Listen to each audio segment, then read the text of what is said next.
வணக்கம் நண்பர்களே. பெண் ஜாதக அறிமுகம். அருணா, தூத்துக்குடி மாவட்டம், திருச்செந்தூர் சேர்ந்தவங்க.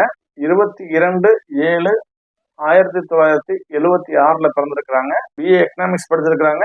வேலைக்கு போகல. அப்பா பாலு ஆசாரி காலமாகிட்டாங்க. அம்மா இந்திரா காலமாகிட்டாங்க.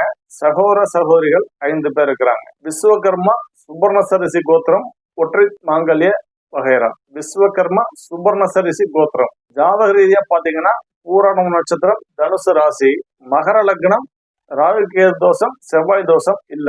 இவங்களுக்கு ஏற்ற வரன் இருந்தால் தொடர்பு கொள்ளுங்கள். 2 பக்கமும் பரஸ்பரம் பேசி முடித்து தரப்படும்.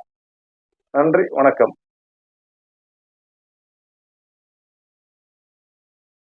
Rabindranath BE EEE படிச்சிருக்கிறாரு. 5/9/1997 பிறந்திருக்கிறார். பிறந்த ஊர் லால்குடி, திருச்சி மாவட்டம். இப்போ பாத்தீங்கன்னா டேட்டா டிசைன் இன்ஜினியர் அப்படிங்கிற வேலை ஒரு சாஃப்ட்வேர் கம்பெனி, MNC கம்பெனில பெங்களூர்ல ஒர்க் பண்ணிட்டு இருக்கிறார். இவருடைய வேலை பாத்தீங்கன்னா டிசைன் இன்ஜினியரிங் ஒரு சாஃப்ட்வேர் கம்பெனில ஒர்க் பண்றார், பெங்களூர்ல இருக்கிறார். அப்பா கணேசன் தமிழ்நாடு மின்சார வாரியத்துல ஒரு உயர் அதிகாரியா இருக்கிறார்.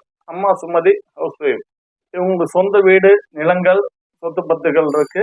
ஃபேமிலி ஸ்டேட்டஸ், பொருளாதார நிலை பாத்தீங்கன்னா ரிச் அந்த கேட்டகரியில வரக்கூடியவங்க. கோத்திரம் பாத்தீங்கன்னா சனாதன ரிஷி கோத்திரம், தச்சாசாரி வகுப்பு சேர்ந்தவங்க.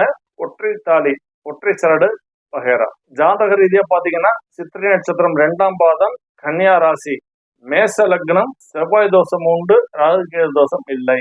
இவங்களுடைய எதிர்பார்ப்பு அப்படின்னு பார்த்தோம்னா இந்த ஜாதகத்துக்கு பொருந்தக்கூடிய பெண் ஜாதகம், ஓரளவு வசதியான பேக்ரவுண்ட் இருக்கக்கூடிய பெண், நல்ல பாரம்பரியமான ஒரு குடும்பம் அப்படிதான் எதிர்பார்க்கிறாங்க. இதற்கேற்ற மாதிரியான மணமகள் வீட்டார் கல்யாண சங்கமம் நிறுவனத்தை தொடர்பு கொண்டால் பரஸ்பரம் 2 வீட்டாரிடம் பேசி 2 பேருக்கும் பிடிக்குது அப்படின்னா பேசி முடித்து தரப்படும். தாராளமாக அணுகலாம். நன்றி, வணக்கம்.